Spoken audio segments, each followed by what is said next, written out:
7월, 8월에는 학생들에게 방학이라는 게 있습니다. 그리고 7월, 8월에는 직장인들에게 휴가라는 것이 있습니다. 그렇다면 방학은 왜 필요할까요? 또 휴가는 왜 필요할까요? 이유는 간단합니다. 쉼이라는 것이 필요하기 때문입니다. 여러분에게 한 가지 묻습니다. 두 명의 나무꾼이 있습니다. 똑같은 시간에 산에 올라가 나무를 찍습니다. 나무를 베고 있습니다. 한 사람은 쉬지 않고 해질 때까지 나무를 베었고 또 한 사람은 틈틈이 쉬면서 나무를 베었습니다. 이제 해가 지고 나무 베는 일을 마쳤습니다. 과연 이 두 사람 중에 누가 더 나무를 많이 베었을까요? 쉬지 않고 나무를 벤 사람일까요? 아니면 틈틈이 쉬면서 나무를 벤 사람일까요? 여러분이 알고 있는 그대로입니다. 틈틈이 쉬면서 나무를 벤 사람이 훨씬 더 많은 나무를 베게 되는 겁니다. 그렇다면 이 두 가지의 이야기가 우리에게 주는 교훈은 과연 뭘까요? 그것은 쉼이 중요하다는 겁니다. 쉼이라는 것이 필요하다는 겁니다. 더 강하게 말하면 쉼은 결코 낭비가 되지 않는다는 겁니다. 종종 어떤 사람들은 쉬는 것을 낭비 또는 허비라고 생각하는 분들이 있습니다. 그렇지 않습니다. 예를 들어 볼까요? 악보에 우리가 노래를 부르는 악보에 쉼표가 없다면 아름다운 노래가 될 수 있겠습니까? 또는 우리가 그림을 그리는데 만약에 여백이 없다면 그 그림이 아름다운 그림이 되겠습니까? 하나만 더 생각해 보십시오. 대나무를 생각해 보십시오. 대나무는 중간중간마다 마디라는 게 있습니다. 만약에 대나무에게 그 중간중간에 마디가 없다면 과연 대나무는 그렇게 길고 견고하게 자랄 수 있을까요? 그렇지 못하는 겁니다. 악보에 쉼표가 있기 때문에 좋은 노래가 될 수 있는 거고 그림에 여백이 있기 때문에 아름다운 그림이 되는 겁니다. 대나무에 마디가 있기 때문에 대나무는 강하고 길게 그렇게 자랄 수 있게 되는 겁니다. 이런 것들만 봐도 쉼이라는 것은 결코 낭비도 허비도 아니라는 것. 도리어 우리가 인생을 살아가면서 쉼을 누릴 줄 아는 것, 그것은 대단히 중요한 일이고 반드시 필요한 일이라는 것을 우리는 알 수 있는 겁니다. 그런데 특별히 우리 모두에게 필요한 쉼이 있습니다. 그것은 바로 마음의 쉼인 겁니다. 우리 육신과 육체의 쉼도 반드시 필요합니다. 그러나 육체의 쉼보다도 더 많이 필요한 것이 있다면 그것은 바로 마음의 쉼인 겁니다. 왜냐하면 마음이 지치고 마음이 피곤하면 우리는 무기력한 사람이 되기 때문에 그렇습니다. 여기서 말하는 무기력함이란 어떤 실력과 능력이 없어지는 것을 말하는 게 아닙니다. 모든 일에 매사에 여유가 없는 사람이 된다라는 측면으로 우리는 무기력한 사람이 된다라고 말하는 겁니다.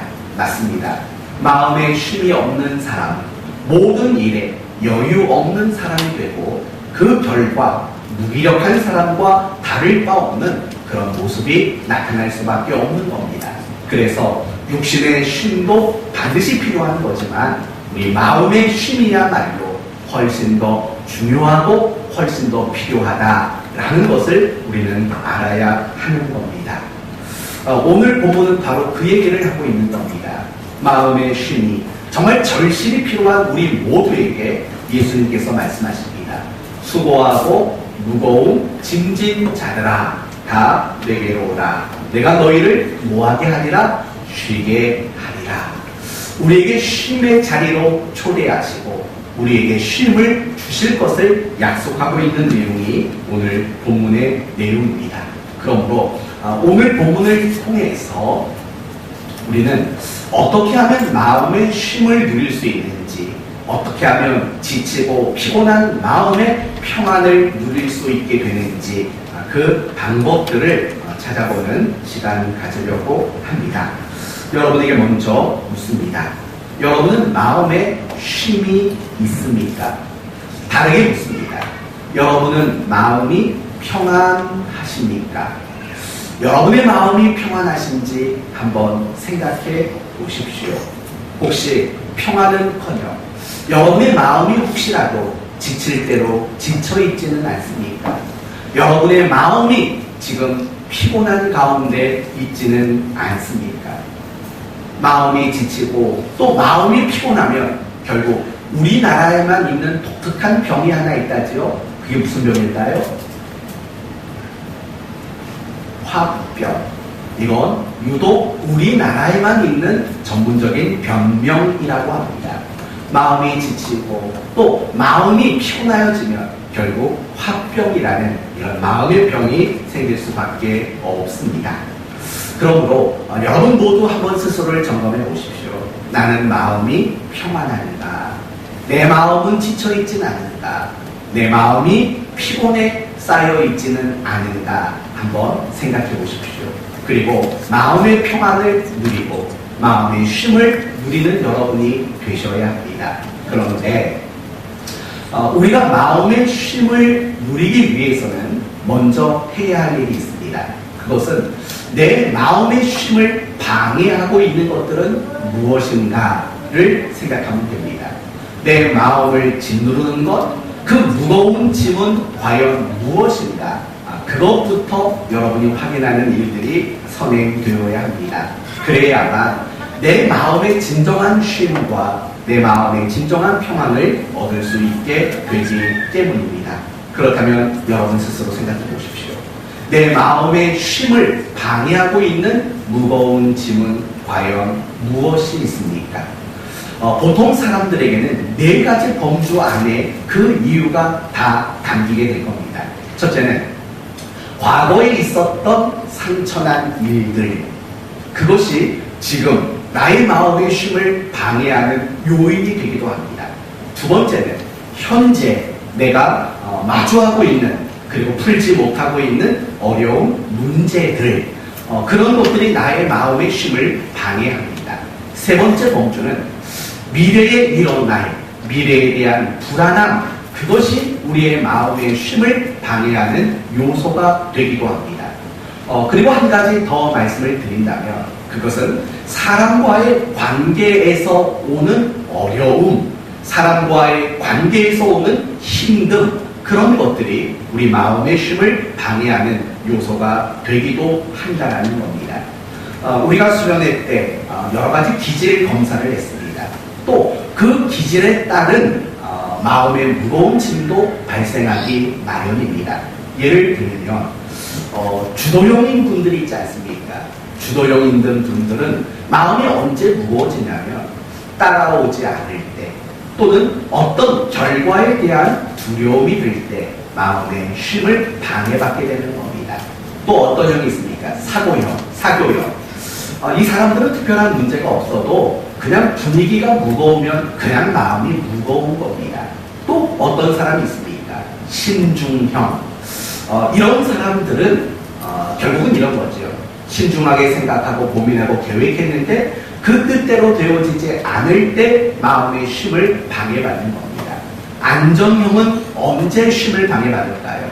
사람과의 관계가 불편해질 때 그런 사람들은 그런 마음의 쉼을 방해받게 됩니다. 중요한 것은 이런 것입니다. 죄 없는 자는 하나도 없다라는 성경의 말씀처럼 마음의 쉼을 방해받는 그런 무거운 짐을 짊어지지 않는 사람도 사실은 한 명도 없다라는 겁니다. 이 자리에 말씀을 전하고 있는 저로부터 제 앞에 있는 여러분 중에 단 한 사람도 마음의 쉼을 방해받는 무거운 짐이 없는 사람은 사실은 아무도 없다라는 겁니다. 단지 모양이 다르고 크기가 다른 것뿐이지 모든 사람은 다 쉼을 방해받을 만한 무거운 짐을 가지고 있다라는 겁니다. 도대체 여러분에게는 그것이 무엇일까요? 여러분의 마음의 평안을 방해하고 여러분의 마음을 지치게 만들고 여러분의 마음을 피곤하게 만드는 무거운 짐은 과연 무엇입니까? 그런데 감사한 것은 마음의 쉼을 잃어가고 마음의 쉼을 간절히 바라는 우리에게 주님이 이런 말씀을 하셨다는 겁니다. 수고하고 무거운 짐진 자들아 다 내게로 오라. 그러면 너희 마음의 쉼을 얻으리라. 이렇게 말씀하고 있는 겁니다. 이 말씀 속에 우리가 알 수 있는 세 가지가 있습니다. 첫째는 아신다라는 겁니다. 우리가 얼마나 힘든 인생을 살아가는지 하나님은 아신다라는 겁니다. 그래서 오늘 본문을 보면 수고하고 라는 단어가 나옵니다. 이 단어는 어떤 단어냐면 두 가지가 겹쳐진 단어입니다. 육체적으로 지쳐있고 감정적으로 지쳐있는 것을 표현할 때 쓰는 단어가 수고입니다. 그만큼 하나님은 우리가 얼마나 마음의 고통과 마음의 어려움을 가지고 살아가고 있는지, 여러분이 인생을 살아가면서 여러 가지로 얼마나 지쳐있는지 하나님은 알고 계신다는 겁니다. 그러나 더 감사한 것은 뭐냐면 하나님이 우리가 얼마나 지쳐있는가를 아는 것만으로도 사실은 감사하지만 하나님은 우리가 더 이상 지쳐있는 자가 되지 않기를 원하신다라는 것, 마음의 쉼을 되찾기를 하나님은 원하신다라는 점을 우리는 더 감사해야 합니다. 그래서 주신 말씀이 뭡니까? 내가 너희를 쉬게 하리라 라는 말씀이 등장하고 있는 거지요. 맞습니다. 하나님은 우리가 쉼을 잃어버린 상태에서 지치고 피곤함 가운데 살아가는 것을 원하지 않습니다. 하나님은 항상 우리 모두가 마음의 쉼을 누리기를 원하십니다. 이것을 가장 잘 보여주는 사건이 있다면 창세기 2장의 사건일 겁니다. 창세기 2장이 어떤 내용이냐면 하나님이 천지를 창조하신 이후에 제7일에 안식하는 장면이 나옵니다. 6일간 천지를 창조하셨습니다. 그리고 제7일에 하나님은 쉬셨다라는 겁니다. 그러면 한번 생각해 보십시오. 하나님은 제7일에 왜 쉬셨을까요? 만약에 우리 같으면 피곤했기 때문에 쉬셨다라고 말할 수 있을 겁니다. 그러나 하나님은 피곤이 없는 분 아니십니까? 지침이 없고 피곤이 없고 무기력함이 없는 하나님이십니다. 그분에게는 쉼이 필요 없습니다. 그런데도 불구하고 하나님은 제7일째 되는 날에 쉬셨다, 안식하셨다 이렇게 말하고 있습니다. 그렇다면 하나님이 쉬고 안식하신 이유는 과연 뭘까요? 크게 두 가지 이유가 있습니다. 첫 번째 이유는 하나님이 6일 동안 만든 모든 창조물들이 완전하다라는 것을 보여주기 위해서라는 겁니다. 여러분, 만약에 하나님이 6일 동안 창조하신 것들이 완전하지 않다면 여러분 같으면 어떻게 하시겠습니까? 어떻게 제7일에 쉽니까? 그걸 뜯어서 고쳐야죠. 잘못된 것은 수정해야죠. 그러나 하나님은 제7일에 쉬셨습니다. 그것은 무엇을 의미합니까? 하나님의 6일간 창조하신 그 모든 창조가 완전한 창조, 조금도 흠이 없고 조금도 어떤 수정해야 할 것이 없는, 오류가 없는 100% 완전한 창조였다라는 것을 반영하는 것이 바로 하나님의 쉼 가운데 담겨있는 첫 번째 메시지입니다. 두 번째 메시지는 이런 겁니다. 하나님이 우리 인간에게 주시는 최고의 축복이 무엇이냐? 그건 바로 하나님 안에서 누리는 쉼이며 평안이다 라는 것을 말씀해 주시기 위한 메시지가 바로 그 속에 담겨져 있다라는 겁니다. 사랑하는 성도 여러분, 바로 하나님은 그런 분이십니다. 여러분이 지쳐있는 것을 아는 정도의 하나님이 아니라 여러분 마음에, 지쳐있는 마음에 위로와 평안과 쉼을 주기를 원하시는 바로 그런 하나님이라는 겁니다. 거기까지만 해도 감사하죠. 그러나 더 감사한 것이 있다면 쉼을 누릴 수 있는 방법까지도 제공하신 분이시라는 겁니다. 그래서 예수님이 뭐라고 말씀하시냐면 다 내게로 오라 라고 말하는 겁니다. 그건 결국 이런 뜻인 겁니다. 모든 인생이 필요로 하는 마음의 쉼, 마음의 평안은 오로지 예수 그리스도를 통해서만 얻을 수 있다는 말인 것입니다. 사랑하는 성도 여러분, 이처럼 하나님은 우리가 지쳐있는 것을 원하지 않고 쉼을 누리기를 원하시고, 더 나아가서 그 쉼을 누릴 수 있는 유일한 방법이 예수 그리스도까지 우리에게 허락해 주신 것입니다. 오직 예수님 말고는 우리에게 마음의 평안을 줄 그 무엇이 없습니다. 오직 예수 그리스도 말고는 우리 마음에 쉼을 주실 수 있는 그 어떤 것도 없다는 사실을 알아야 합니다. 오직 예수님만 우리에게 마음의 쉼을 줄 수 있다는 사실을 알아야 합니다. 그러나 세상의 많은 사람들은 어떻습니까? 마음의 평안을 얻으려고, 지친 마음을 달래보려고 어떤 방법들을 찾지요?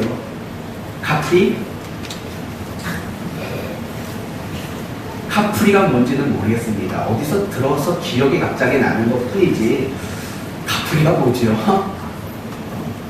맥주 이름입니까? 네. 혹시 그런 걸까요? 세상 사람들은 그렇습니다. 마음이 피곤하고 마음이 지치면 카프리를 찾습니다. 카프리를 찾죠. 어디 그런 것뿐입니까? 마음이 지치고 또 마음이 피곤하여지면 사람들은 유흥을 찾습니다. 심지어는 마약을 찾기도 합니다. 그리고 가장 극단적으로는 자살이라는 것을 선택하기도 합니다. 그런데 여러분, 아십니까? 그 어떤 방법도, 물론 제가 여러분에게 말씀드린 것은 부정적인 방법들만 말했습니다. 긍정적인 방법으로 찾는 것도 있습니다. 예를 들면 아로마 향을 맡는다, 상담소에 가서 상담을 합니다, 또는 여행을 가서 좋은 곳에서 생활을 한다. 제가 지난 주간에 2, 3일 동안 아주 좋은 곳에 가서 쉬다 왔습니다. 너무 좋은 곳에 가서 쉬다 왔습니다. 우리 딸이 뭐라고 말하냐면, 여기가 우리 집이었으면 좋겠답니다. 네, 여기가 우리 집이면 좋겠다. 네, 그렇게 얘기를 했습니다. 근데 생각해보세요. 아로마 향을 맡으면 마음이 평안해질까요? 물론 잠깐 그렇습니다. 우리 문명준 집사님이 아로마 향을 몇 병을 갖다가 저 몰래 숨겨놨습니다. 제 방에다가. 왜 숨겨놨겠습니까? 마음의 평안을 좀 얻으라고 숨겨놓으셨나 봅니다. 다 떨어졌습니다. 네, 사다 놓으시라는 얘기는 아니고 그냥 떨어졌다고요. 아무튼 그렇습니다. 그 향을 맡으면 사실은 마음이 좀 진정이 되기는 합니다.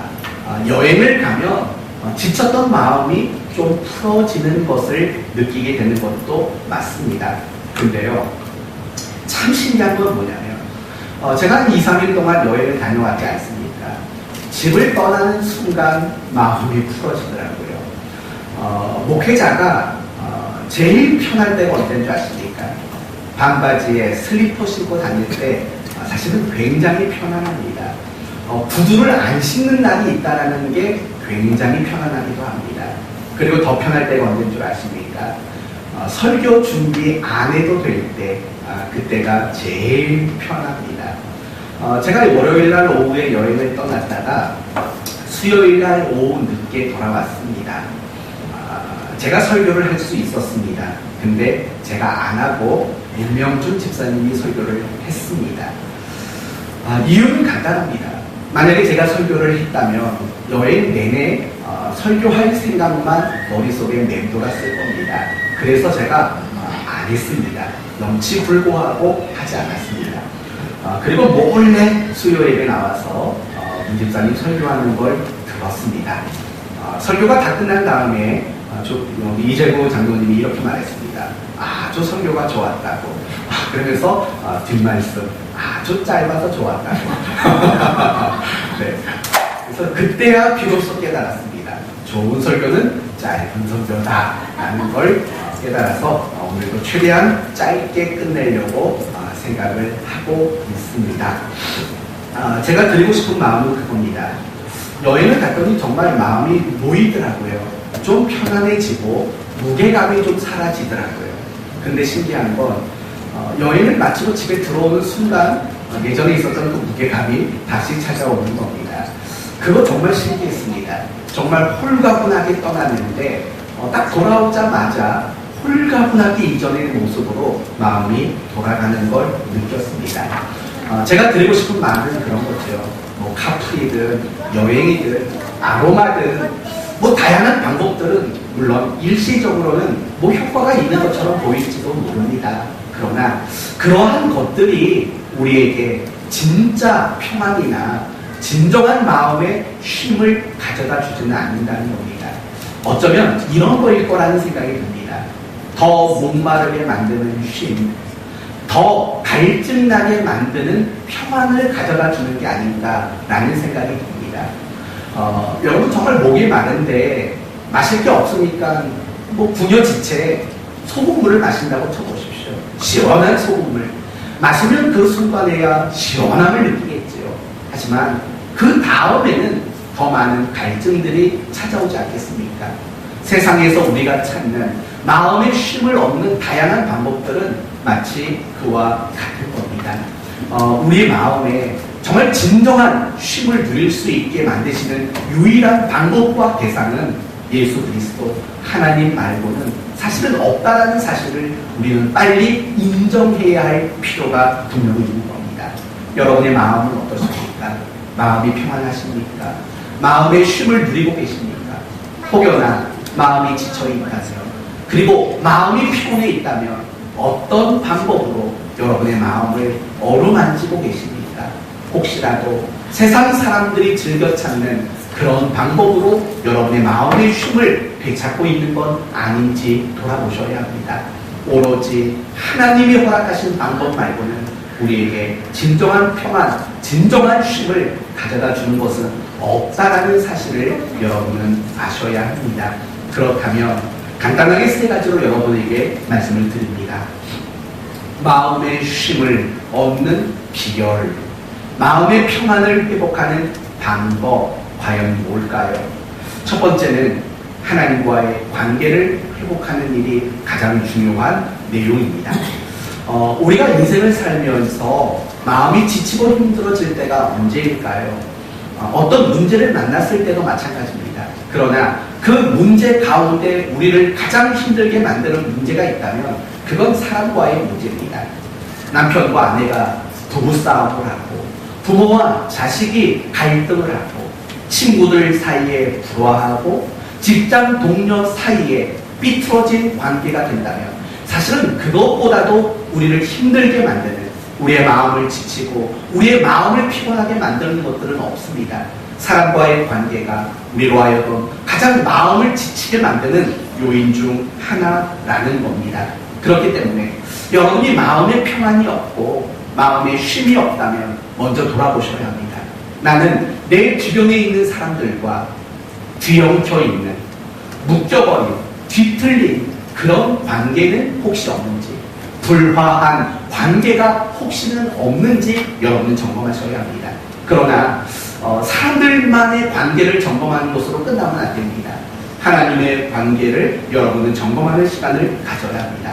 왜냐하면 우리 마음의 쉼이 깨어지는 그 첫 번째 순간에 하나님과의 관계가 어긋났을 때 우리는 마음의 쉼이 깨어지기 시작하기 때문입니다. 예를 들어 봅시다. 아담과 하와를 한번 생각해 보시겠습니까? 창세기 3장 한 10절까지만 생각해 보십시오. 어떤 내용이 나옵니까? 먹지 말라 한 선악을 알게 하는 나무의 식과를 따먹습니다. 그러고 나서 인간은 어떻게 되냐면 마음의 평안이 깨지고 마음의 쉼을 상실해 버리게 됩니다. 그런데 중요한 것은 무엇이냐면 그 순간까지 인간이 범죄한 그 찰나까지는 에덴 동산의 환경이 하나도 바뀐 건 없다라는 사실입니다. 더욱이 하나님이 그들에게 아직은 어떤 식으로도 벌을 내리지 않는 순간이라는 겁니다. 그러니까 아담과 하와 입장에서는 어떤 입장이냐면 환경이 달라진 것이 없고 하나님께 어떤 책망이나 어떤 벌을 받은 것이 없는, 그러니까 죄를 짓기 이전과 전혀 다를 바 없는 똑같은 상황이라는 겁니다. 그런데 단 한 가지 달라졌습니다. 뭐가 달라졌냐면 아담과 하와의 마음에 쉼이 없어져 버렸다는 겁니다. 아담과 하와가 지금까지 누리고 있었던 평안이 오간데 없이 사라지고 말았다라는 겁니다. 이게 중요한 겁니다. 그렇다면 생각하세요. 왜 아담과 하와는 죄짓기 이전에 동일한 현실, 동일한 상황에 있었음에도 불구하고 마음의 평안이 깨졌을까요? 마음의 쉼이 상실된 이유는 뭘까요? 그 이유는 하나님과의 관계가 틀어졌기 때문입니다. 아담아, 하와야, 그거 먹으면 안 돼? 알겠습니다, 하나님. 했던 그 관계가 뒤틀어져 버리니까 아무런 상황이 바뀌지 않았음에도 불구하고 아담과 하와는 마음의 평안에 깨지고 마음의 쉼이 도망갈 수밖에 없게 되었다는 겁니다. 오늘 우리도 마찬가지입니다. 내가 아무리 많은 걸 가지고 아무리 좋은 환경에서 살아가도 하나님과의 관계가 뒤틀어지게 되면 더 이상 평안을 누리고 쉼을 누릴 수 없게 된다는 사실을 우리는 자각할 줄 알아야 합니다. 그래서 예수님이 뭐라고 말했냐면 수고하고 무거운 짐진 자들아 다 내게로 오랍니다. 오로지 자기 자신에게만 오랍니다. 그 이유가 뭘까요? 예수님만이 뒤틀어진 하나님과 인간의 관계를 회복시킬 수 있는 유일한 분이시기 때문에 그렇습니다. 예수님께서 우리의 죄를 대신해서 십자가에 못 박아 죽으신 겁니다. 그래서 예수님이 십자가에 못 박히셨을 때 나타났던 현상이 뭡니까? 성전의 휘장이 위로부터 아래로 찢어지는 일들이 일어나는 겁니다. 그 휘장은 뭡니까? 하나님과 인간의 관계는 단절되었다는 것을 상징하는 게 성전의 휘장이었습니다. 그게 위로부터 찢어졌습니다. 하나님이 찢어주셨다는 말입니다. 그 말은 무슨 말입니까? 하나님이 이제 우리에게 손을 내밀고 우리의 손을 잡아주시겠다는 겁니다. 예수 그리스도의 십자가의 죽으심으로 말미암아 이제 우리의 관계가 회복되었다라는 증거로 그 휘장이 찢어진 겁니다. 그래서 부활하신 예수 그리스도께서 사람들에게 그리고 제자들에게 가장 먼저 외쳤던 메시지가 뭔지 아십니까? 너희에게 평안이 있을지어다입니다. 여기서 말하는 평안은 하나님의 관계 회복에서 나오는 진정한 평안이고 쉼이라는 사실을 알아야 하는 겁니다. 아시겠습니까? 진짜 평안, 진짜 쉼은 어디 좋은 데 가서 얻는 게 아닙니다. 어떤 다른 것으로 얻는 게 아닙니다. 하나님과의 바른 관계, 그 바른 관계 속에서만 공급받을 수 있는 것, 그게 마음의 평안이고 그게 마음의 쉼이라는 겁니다. 그러므로 여러분은 생각하시고 고민하시고 점검하셔야 합니다. 내가 지금 마음의 평안이 없다는 것, 결국 하나님의 관계 속에서 어떤 뒤틀어지는 것들, 하나님과의 관계가 올바르지 않은 때문이라는 사실을 기억하시고 무엇이 나로 하여금 하나님과의 관계를 어긋나게 만들었는가를 빨리 점검할 줄 아는 그런 지혜가 여러분 모두에게 있어야 할 것입니다. 두 번째 필요입니다. 우리가 마음의 쉼을 얻는 두 번째 방법은 이런 겁니다. 지금 나를 힘들게 만드는 그 무거운 무엇인가 속에 하나님의 뜻이 있다는 것을 아는 겁니다. 깨닫는 겁니다. 여러분 오늘 본문 25절의 첫 번째 단어가 뭔지를 한번 보시겠습니까? 25절의 첫 번째 단어가 뭡니까? 그때에 라는 겁니다. 여기서 말하는 그때에 라는 것은 위에 있었던 이야기를 끌어오고 있다는 거 여러분 아실 겁니다. 그렇다면 그 위에 있었던 이야기들은 과연 뭡니까? 예수님이 갈릴리 가버나움에서 사역을 하셨던 그 후를 말하고 있는 겁니다. 더 정확히 말하면 예수님은 갈릴리 가버나움에서 사역을 하셨습니다. 복음을 전하시고 하나님의 나라를 선포하셨습니다. 그런데 회개하는 사람들이 없었습니다. 20절 말씀을 보시면 예수께서 권능을 가장 많이 행하신 고을들이 회개하지 아니하므로 라고 말합니다. 결국 이 말을 결과론적으로만 이야기를 해본다면 예수님이 갈릴리 가버나움에서의 사역은 성공이었다는 겁니까? 실패였다는 겁니까? 실패였던 거죠. 왜냐하면 회개하라고 외쳤는데 아무도 회개하지 않았다는 것, 예수님의 사역이 실패했다는 뜻인 겁니다. 예수님이 모든 사역을 실패했을 바로 그때에 라는 게 바로 25절이 말하는 그때라는 겁니다. 그래서 예수님이 뭐 하는지 보세요. 25절. 그때에 예수께서 대답하여 이르시되 천지의 주제이신 아버지여 이것을 지혜롭고 슬피 있는 자들에게는 숨기시고 어린 아이들에게 나타내심을 감사하나이다. 지금 예수님이 하나님께 뭐 하고 있는 것 같습니까? 기도하고 있는 겁니다. 기도. 그렇다면 예수님이 이 기도를 시작했을 때 예수님의 마음은 무거웠을까요? 안 무거웠을까요?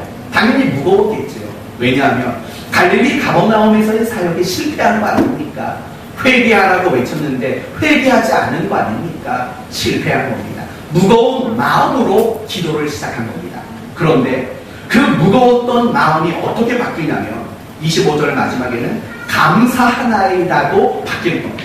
무거웠던 마음, 지쳤던 마음, 피곤했던 마음이 회복되고 있는 겁니다. 감사하나이다 라고 그렇게 말을 하고 있는 겁니다. 그렇다면 이제 생각해 보셔야 합니다. 여러분, 예수님은 분명히 마음이 무거우셨습니다. 그런데 다시 그 무거웠던 마음의 쉼을 회복해 가고 계신다는 겁니다. 감사가 나왔으니 그런 거 아닙니까? 그렇다면 예수님께서 그 무거운 마음을 가졌다가 마음의 쉼을 회복할 수 있었던 방법은 뭘까요?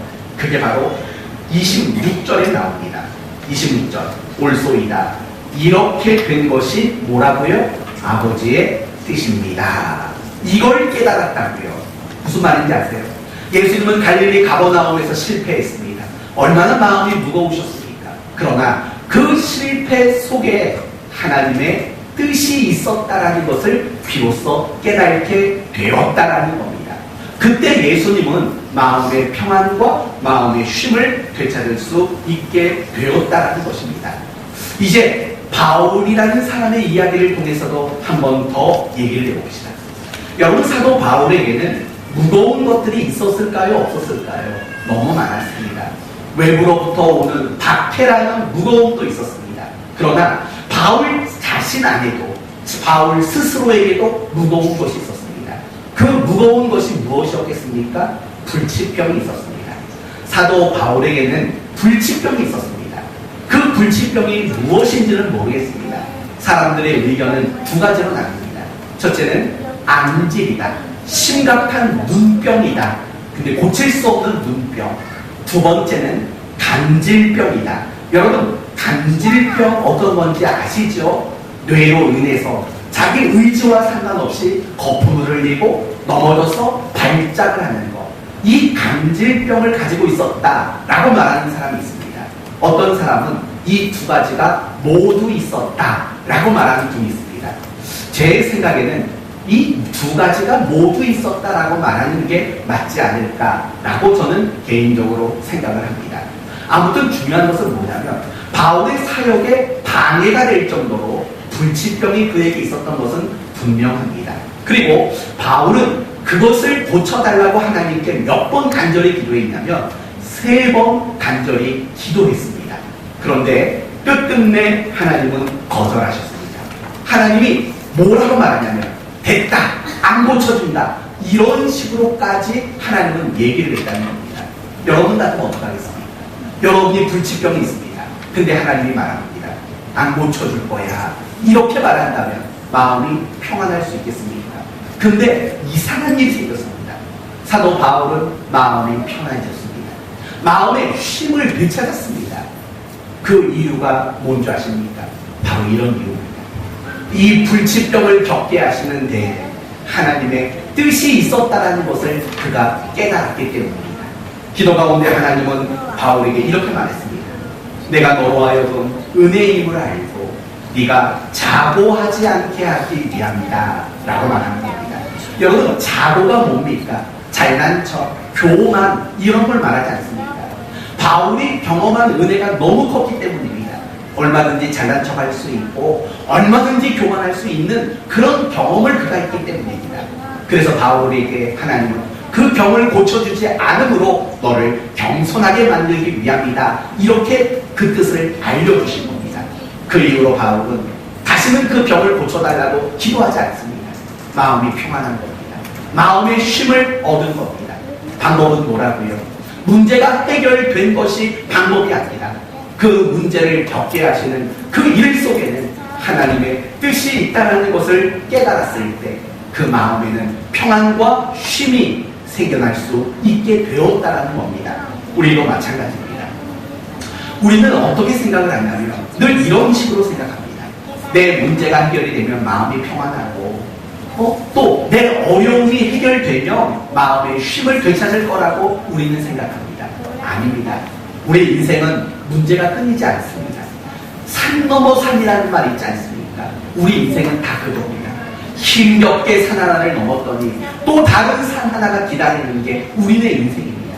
그러면 항상 그런 식으로 마음의 평안과 쉼을 얻으시겠습니까? 아닙니다. 나에게 이 인생의 산을 겪게 하시는 하나님의 뜻이 무엇인가?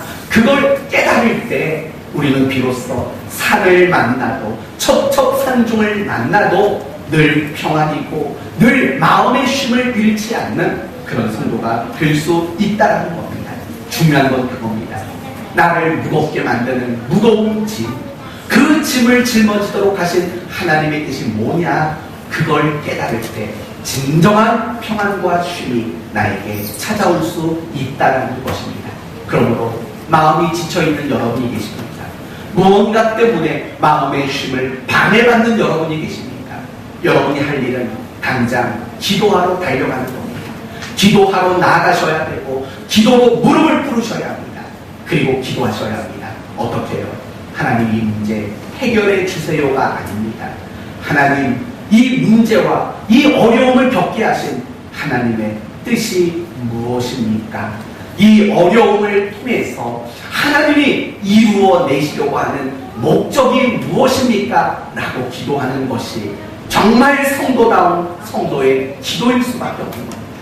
어려움이 있을 때 문제 해결을 위해 기도하기 전에 하나님의 뜻이 무엇이 담겨 있는가를 알아내는 것, 그것이 훨씬 더 중요한 방법인 겁니다. 마지막 세 번째, 우리가 마음의 쉼을 얻는 세 번째 방법은 감당하는 겁니다. 뭐 하는 거라고요? 감당하는 것. 우리는 어떤 무거운 짐이 내게 주어지면 어떻게든 그것에서 벗어나고 싶어 합니다. 그 짐을 내려놓고 싶어 합니다. 그건 방법이 아니라는 겁니다. 여러분 오늘 본문 29절을 보시면 예수님이 뭐라고 말했는지 보세요.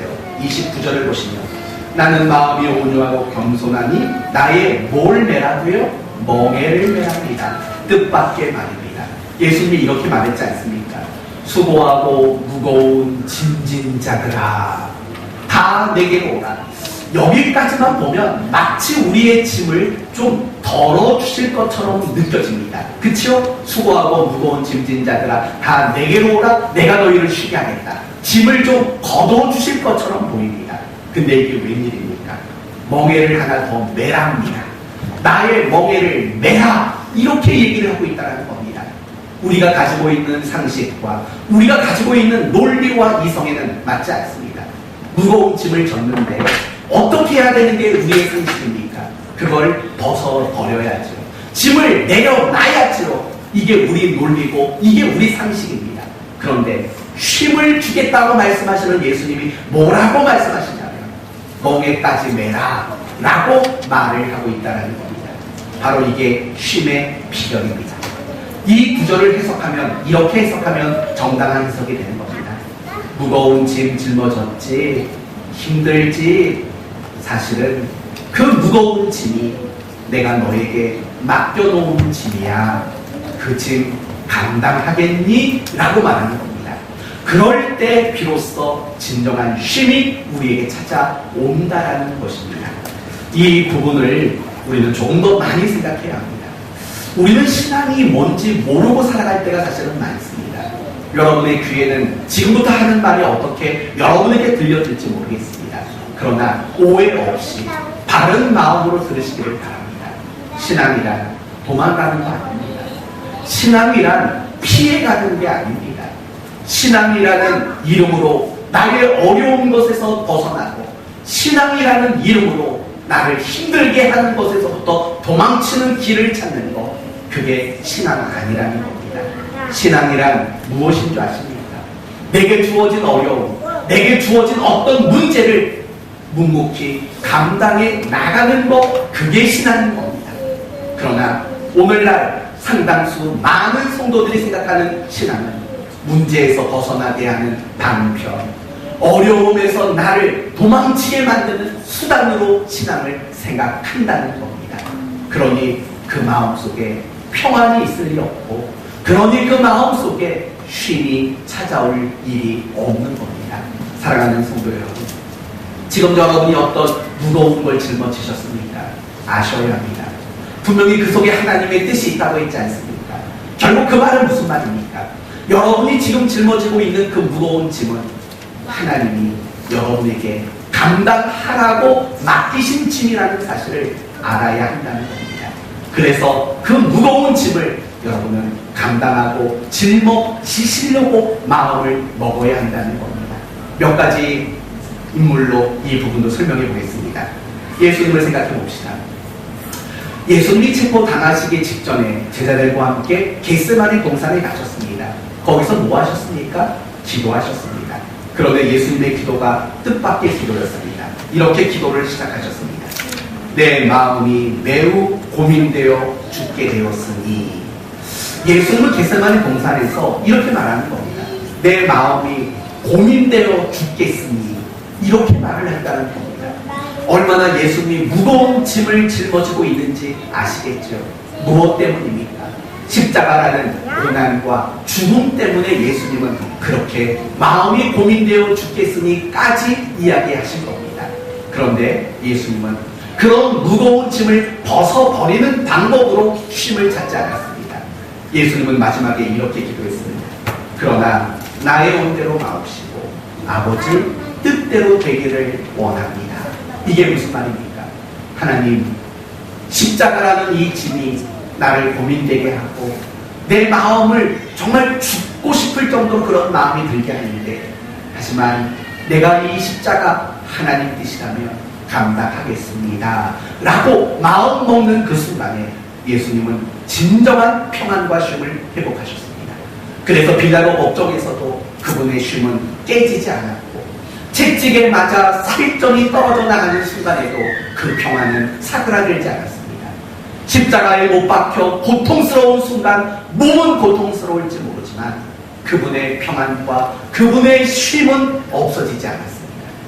뭔지 아십니까? 감당하겠다라는 다짐과 결단이 그런 쉼과 그런 평안을 가져다 주었다라는 겁니다. 베드로의 이야기를 해봅시다. 베드로는 예수님을 3번 부인했습니다. 그리고 절망했습니다. 마음이 얼마나 무거웠겠습니까? 그리고 고향으로 돌아갔습니다. 제자로 살아가는 것을 포기했습니다. 마음이 무거웠습니다. 평안이 없었습니다. 그때 예수님이 찾아왔습니다. 그리고 베드로에게 이렇게 제안을 합니다. 내 양을 먹이라. 내 양을 치라. 내 양을 먹이라. 이것은 다시 한번 베드로에게 제자로 살아갈 것을 권유하는 장면입니다. 그리고 그 순간 베드로는 제자로 살아갈 것을 결단하게 됩니다. 그때 베드로는 평안을 얻었습니다. 그때 베드로는 마음의 쉼을 되찾을 수 있었다는 겁니다. 여러분은 닉 부이치치라는 사람을 아실 겁니다. 머리와 몸통만 가지고 태어난 사람입니다. 손이 없고 발이 없는, 다리가 없는 그런 몸으로 태어났습니다. 만약에 여러분의 자식이 그렇게 태어났다면 여러분의 마음은 어떠하겠습니까? 그 부모의 마음 여러분 충분히 이해가 되리라 생각합니다. 마음에 무거운 짐을 짊어지는 겁니다. 평안도 없고 마음의 쉼도 없는 상태가 되고 말았던 겁니다. 그런데 여러분, 닉 부이치치의 부모가 마음의 평안을 어떻게 얻었는 줄 아십니까? 이렇게 얻었다고 합니다. 이런 장애를 가진 아이, 우리에게 맡기신 뜻이 있을 것을 알고 하나님의 뜻대로 잘 키우겠다고 다짐하는 순간 마음의 평안과 마음의 쉼을 비로소 얻을 수 있었다는 것입니다. 우리도 마찬가지입니다. 여러분의 마음을 지치게 하고 여러분의 마음을 피곤하게 만드는 그게 뭔지는 다 모르겠습니다. 그거에서 도망치려고 하지 마십시오. 그 무거운 짐을 내려놓으려고 하지 마십시오. 하나님의 뜻이 있을 겁니다. 그걸 감당하셔야 합니다. 그걸 그리스도인의 모습으로서 그걸 당당히 감당해 나가겠습니다 라는 마음을 먹을 때 여러분의 마음에 그 어떤 것도 방해할 수 없는 쉼이 되찾아오게 된다는 것입니다. 이 부분을 여러분에게 조금만 더 넓게 이야기하고 싶습니다. 우리가 인생을 살면서 마음이 지치고 피곤할 때가 참 많습니다. 저도 이 말씀을 묵상하면서 고민해 봤습니다. 나는 인생을 살면서 내 마음이 언제 가장 지쳤을까? 내 마음이 어떨 때 가장 피곤함을 느꼈을까? 고민해 봤습니다. 그리고 찾은 제 답이 뭔지 아십니까? 어떤 특정한 사건이 아니었습니다. 모든 사건을 포괄할 수 있는 한 가지 모습이 있었습니다. 그건 바로 갈등하고 있을 때입니다. 내가 이럴까 저럴까 뭔가를 결정하지 못하고 무엇인가를 결단하지 못했을 때 제 인생은 가장 힘들고 가장 마음이 지쳤던 순간이었던 것을 생각해 보았습니다. 뭐 예를 들면 이런 거죠. 내가 이 여자랑 결혼을 해야 되나 말아야 되나 확신이 들지 않고 결단이 서지 않을 때 사실은 굉장히 힘든 겁니다.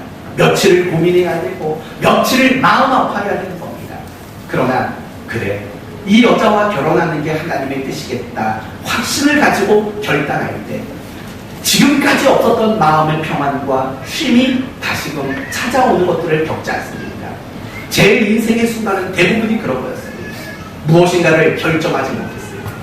계속 고민하고 제가 무슨 형이라고요? 신중이요. 얼마나 고민을 많이 했겠습니까? 계속 고민하고 계속 생각해보고 계속 논리적으로 생각해보고 그러나 아무리 생각해도 아무리 고민해도 결단이 없는 생각, 결단이 없는 고민은 우리의 마음을 도리어 지치게 만드는 것뿐이라는 겁니다. 신앙생활도 마찬가지라고 생각합니다. 우리가 신앙생활을 하면서 힘들 때가 언제인 줄 아십니까? 여러분이 신앙의 결단을 내리지 않았을 때 여러분은 가장 힘이 드는 겁니다. 예를 들면 제가 여러분에게 가끔씩 잔소리를 하지 않습니까? 예배 열심히 나오시라고 왜 주일만 교회 나오냐고 수요일도 금요일도 예배 나오시라고 새벽 예배도 나오시라고 얼마나 잔소리를 합니까? 왜 기도 안 하냐고 기도 좀 하라고 성경 좀 보라고 여러분에게 잔소리를 하지 않습니까? 열심히 수고하고 열심히 봉사하라고 그렇게 잔소리를 합니다. 사랑하십시오, 용서하십시오 라고 끊임없이 여러분에게 말합니다.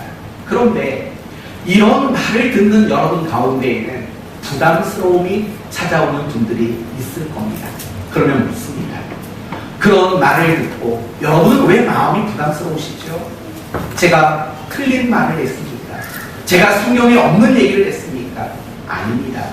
여러분도 옳은 말이고 여러분도 그렇게 해야 된다는 거 알 겁니다. 그런데도 부담이 듭니다. 부담이 드는 이유는 간단합니다. 결단하지 않았기 때문입니다.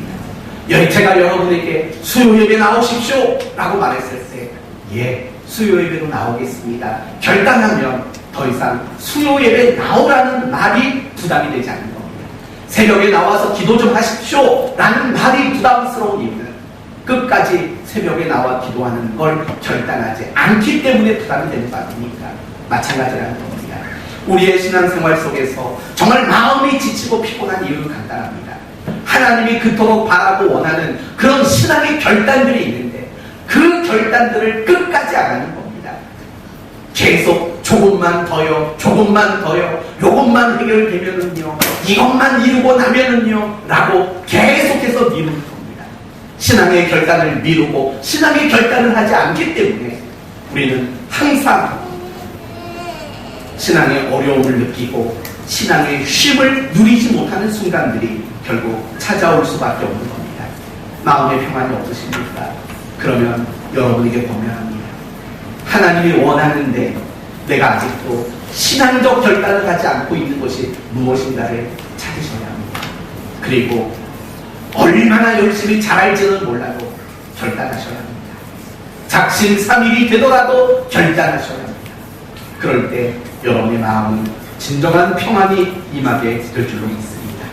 결국 우리가 마음의 쉼을 얻지 못하는 이유는 하나님과의 관계의 문제였습니다.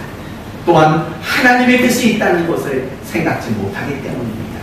그리고 신앙의 결단을 하지 않기 때문임을 이제 확인했습니다. 이제 평안을, 쉼을 누리는 방법을 다 말씀을 드렸습니다. 여러분이 그 비결을 따라 살아가심으로 마음의 쉼을 누리는 여러분이 되셨으면 좋겠습니다. 그러나 한 가지만 더 바란다면, 여러분 마음의 쉼을 누리는 거 좋습니다. 제발 그랬으면 좋겠습니다. 그래서 여러분의 얼굴에 근심빛이 없고, 그래서 여러분의 모습 속에서 날마다 웃음과 평안이 넘쳤으면 좋겠습니다. 그러나 거기서 끝나지 마십시오. 거기서 끝나지 마시고 다른 사람의 마음에 평안을 주고 다른 사람 마음에 쉼을 주는 그 자리까지 나갈 수 있게 되기를 바랍니다. 방법은 어렵지 않습니다. 우리에게 진정한 쉼을 주시겠다고 말씀하신 쉼의 주인이신 예수님이 뭐라고 말합니까? 나는 마음이 온유하고 겸손하니라고 말합니다. 여러분, 이 말은 우리가 누군가에게 마음의 쉼을 주기 위해서는 반드시 온유해야 하고 겸손해야 한다는 것을 말하는 겁니다. 온유가 뭡니까? 간단히 말하면 모든 사람을 오직 사랑이라는 방법으로만 대우하는 게 온유인 겁니다. 성격이 부드러운 게 온유가 아니라 사랑으로 대어하고 사랑으로 대접하는 거, 그게 온유입니다. 겸손은 뭡니까? 겸손은 결국 자기를 주장하지 않는 게 겸손입니다. 이런 모습을 가질 때 여러분도 예수님처럼 누군가에게 마음의 평안과 마음의 쉼을 주는 그런 성도가 될 줄로 믿습니다. 거기까지 가야 합니다. 말씀을 마치겠습니다. 우리는 쉬어야 합니다. 우리의 육신은 쉬지 않으면 안 됩니다. 쉬어야 합니다. 그러나 우리의 마음도 쉼이 필요합니다. 마음의 쉼을 잃어버리면 우리는 모든 것에 여유가 없는 사람이 되고 무기력한 사람이 될 수밖에 없는 겁니다. 어떻게 마음의 쉼을 얻을 수 있다고요? 하나님과의 올바른 관계, 하나님의 뜻이 있다는 깨달음, 그리고 감당하겠다라는 신앙의 결단, 이러한 것들로 우리는 마음의 쉼을 얻을 수 있는 겁니다.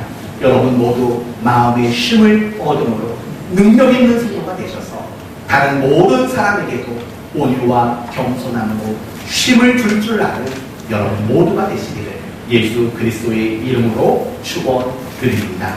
아멘. 기도합시다. 하나님,